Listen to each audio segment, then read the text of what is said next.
كابتن سيف داوود معروف طبعا عند جمهور بورسعيد ان هو دايما اللاعب المهاري، اللاعب اللي كده ياخد الكوره وغاوي يرقص اي حد قدامه. فكان دايما مين اللعيب اللي تحب ترقصه في الاسماعيلي؟ يعني تروح له كده بالكوره وتقول له تعالى لي يعني. هو انا كنت والله في الفتره دي كان بلعب على رضا سيكا، وكان طبعا من اللعيبه اللي هي بصراحه لعبه جامده جدا. هو راح الزمالك بعد كده. راح الزمالك، وكان بيلعب منتخب مصر الفتره ديت، وكان من اللعيبه اللي هي الحمد لله رب العالمين. كنت انا بعمل له حساب بصراحه، وهو كان بيعمل لي حساب. فكانت ماتشات بيني وبينه بصراحه كانت بتبقى ماتشات صعبه يعني. حتى في ماتش افتكر ماتش كنت بجري كتير وكده فمن كتر الجري جريت قال لك كابتن سيب بطل جري بقى عايزين نكسب بطل جري. فكان من الناس اللي معايا كان ما شاء الله نفسه وكان واقف على رجليه. فده كان من اللعيبه اللي كنت احب العب عليها ومن لعبه كويسه يعني. طب وبالنسبه مثلا طبعا الماتش ده جماهيري من الدرجه الاولى طبعا، الضغوط الجماهيريه دي كانت بتمثل لكم ايه؟ او مثلا كان طبعا كان الفتره دي طبعا حضرتك وكابتن ابراهيم المصري يمكن طبعا في لعيبه زي لعيبه موجوده دلوقتي في النادي طبعا في الجيل اللي بعد حضراتكم جيل او اتنين كمان بيتكلموا ان احنا لما عاصرنا كابتن سيف وكابتن ابراهيم المصري كان دايما الاثنين بيكملوا بعض. كان ايه الكلام اللي بيدور في غرف اللبس ما بين كابتن سيف وكابتن ابراهيم في اوضه اللبس عن الماتش ده؟ احنا عامتنا الماتشات دي بتاع مصري، ماتش اسماعيلي، اهلي، الزمالك، الماتشات دي بالنسبه لنا طبعا ماتشات مهمه، ماتشات جمهوريه وماتشات مهمه وماتشات مذاعه. بتبقى طبعا جمهور بورسعيد محتاج احسن نتيجه.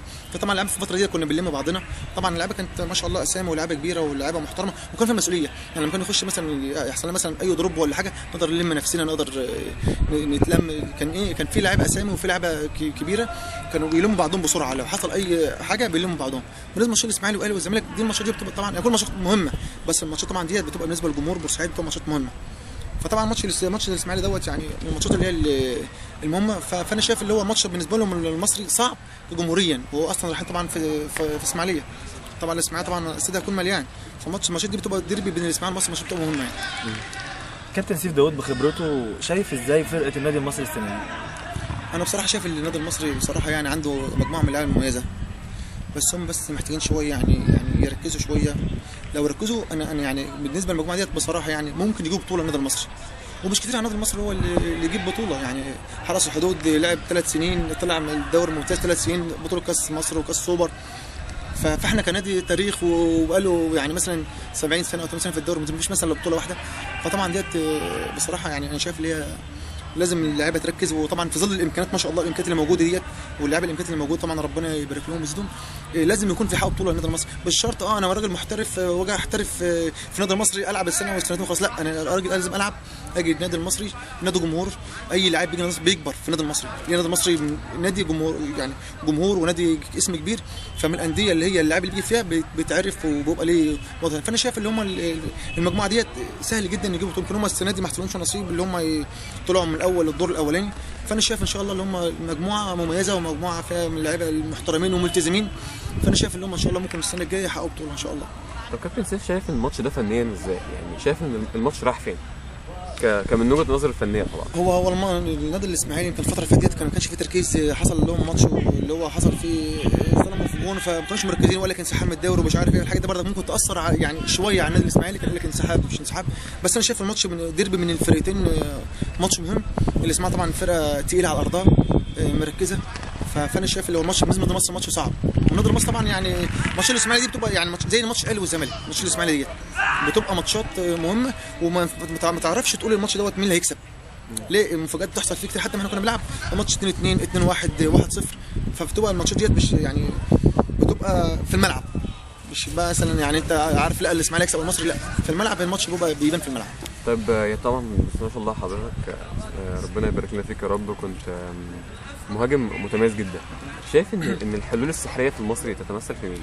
وشايف كان مين ما بيشاركش في المصري الفتره اللي فاتت ممكن فعلا يكون يصنع الفارق زي ما بيقولوا؟ هو انا بصراحه شايف النادي المصري عنده مفاتيح لعيبه كتير. عندهم احمد فوزي، وعندهم شديد قناوي، جبهتين ناحيه اليمين مميزين جدا.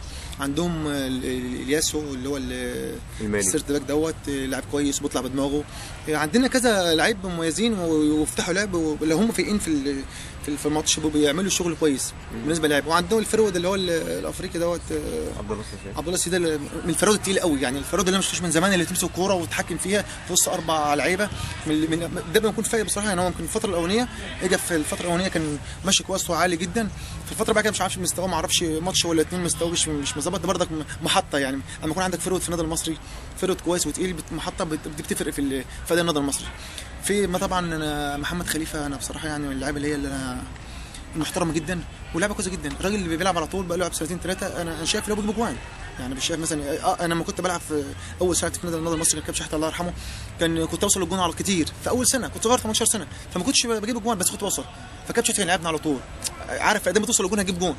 فنفس النظام محمد خليفه بيوصل للجون وبيضيع بيجيب جوان وجاب جوان من اللعيبه اللي هي برضك مظلوم. عندك البيلي نفس النظام لازم ياخد فرصته، بيلي لعيب هايل بس هو ظروف اصاباته عمليتين طبعا كانوا له في عونه، لكن هو لاعب مميز جدا جدا جدا بس هو ظروف اصابته هي اللي مش مدخلاه، فهو المفروض يعني دوت من اللعيبه اللي لازم يعتنوا بيه شويه ويدخلوه. عندك احمد داوودة من اللعيبه برضك اللعيبه المميزه جدا اللي هي مش عارف انا الكابتن طه بصري يعني وجهه نظره بعده ليه عن الفرقه، من اللعيبه الهايله جدا واللعيبه ممتازه واللعيبه محترمه يعني.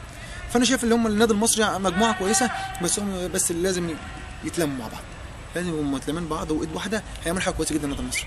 طب وبالنسبه للاسماعيلي شايف مين في الاسماعيلي خطر على المصري؟ يعني شايف ان مين فعلا المساكين بتوعنا لازم ياخدوا بالهم من الناس دي قوي؟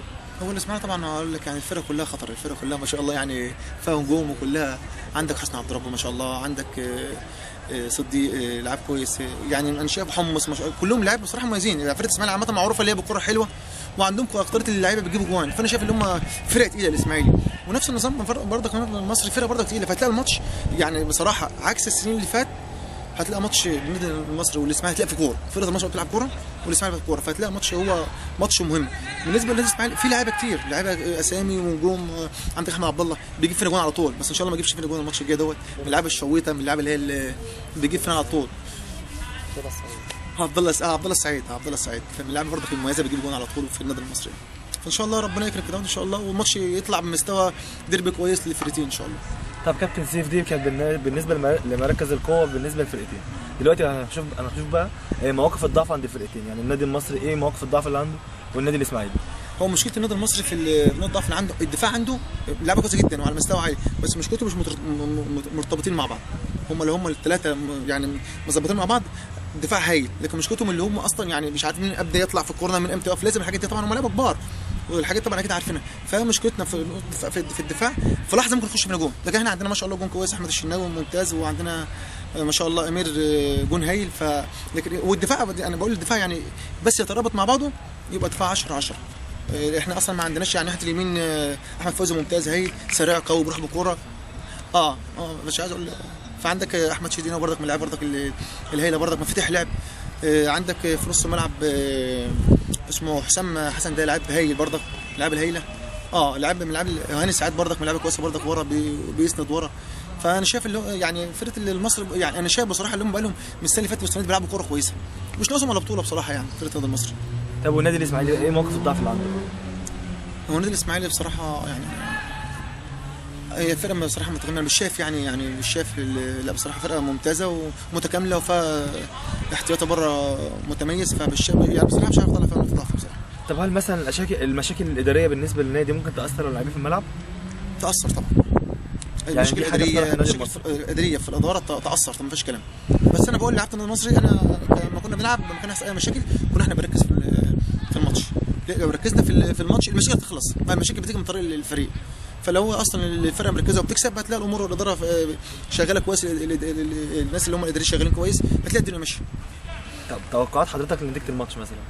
ما انا بقول لحضرتك ماتشين الاسماعيلي دول مصر بتوع ماتشات الديربي دي بتبقى يعني ايه ما تعرفش مين اللي هيكسب، الاسماعيلي بيبقى فايق والمصري فايق، يعني انا شايف الماتشات بتبقى قريبه 0-0 1-1 2-2 ما تبقاش فيها مثل جوان كتير، فانا شايف وبعدين الفتره اللي فاتت دي المصري يمكن يعني محظوظ، يعني الفتره اللي فاتت المصري يمكن عامل نتائج كويسه مع الاسماعيلي، الفتره اللي فاتت ديت عامل معاه نتائج كويسه، فانا شايف ان الماتش هيبقى بالنسبه لهم يعني الفرقتين ماتش ممتع، هو في جوان وماتش كويس يعني. وباعتبار سيف داوود علامه مميزه من علامات النادي المصري، يعني ترشح مين كده من مصر ممكن يجيبوا جوان؟ عبد الله السيد ده راجل لعب فرود هايل، ده ممكن يحط جون في وقت، شيد ان هو كوره الفاولات اللي هي الكوره الثابته بيعملها ممتازه، الياسو بيطلع بدماغه في كوره عرضيه ممتاز جدا، فانا يعني عندهم كذا واحد في النادي المصري ممكن يخلص ماتش، احمد فوزي لو فايق لاعب قوي وسريع، لو فايق ممكن يعمل حاجه كويسه، فعندنا الحمد لله 400 كذا واحد ممكن يخلص الماتش. والنادي الاسماعيلي بالنسبه للاسماعيلي برضه زي ما انا اتكلمت من شويه، فرقه ما شاء الله متكامله، فيها لعيبه مميزه، فيها لعيبه شويطه، لعيبه تلعب بدماغها، فيها حمص في نص الملعب، فكره عالي يوصل للجون. فانا شايف اللي هو فرقه الاسماعيلي فرقه فيها لعيبه كتير تقدر تحرز اهداف. كان ممكن السنه دي، انا مش عارف، كان ممكن الاسماعيلي ياخد الدوري السنه دي، بس هو يعني الامور ما ظبطتش ليه، كان ماشي يعتبر تاني تالت، بس بعت عنه طبعا ليه مشاكل، لظروف ماديه في النادي الاسماعيلي، في ظل الفلوس الامكانيات اللي ما شاء الله المهوله ديت. مصر والاسماعيلي امكانياتهم ضعيفه عكس الاهلي والزمالك، فدي طبعا بتبقى مهمه يعني، اللي هي الامكانيات في الفتره ديت بتبقى مهمه، تقدر تجيب لعبه كويسه. فماتش الاسماعيلي مثلا شايف اللي هو يعني ماتش هيبقى كويس باذن الله. طب يا كابتن، بالنسبه للجماهير طبعا بدأنا نسمع ان في توتر جماهيري، ان جمهور الاسماعيلي قلقان من الجمهور المصري اللي رايح، الجمهور المصري اللي رايح برضه بدأ يبص لجمهور الاسماعيلي هيعمل ايه، وبدأ يطلع مثلا اعلاميين زي علاء وحيد بدأ يتكلم مع جمهور الاسماعيلي بحيث ان هو يهدي العمليه شويه، وان الجمهور بورسعيد ضيفنا وكده. تقول لي للجماهير بحيث ان الماتش ده يخرج بشكل يليق بالناديين؟ انا بقول يا جماعه الماتشات اللي اسمعوا ماتشات حلوه، احنا رايحين نتمتع. الاسماعيلي احنا لما كانوا ياخدوا بطوله ولا حاجه احنا بنفرح لهم، احنا لما خدنا بطوله هم يفرحوا لنا، الناديين قريبين من بعض.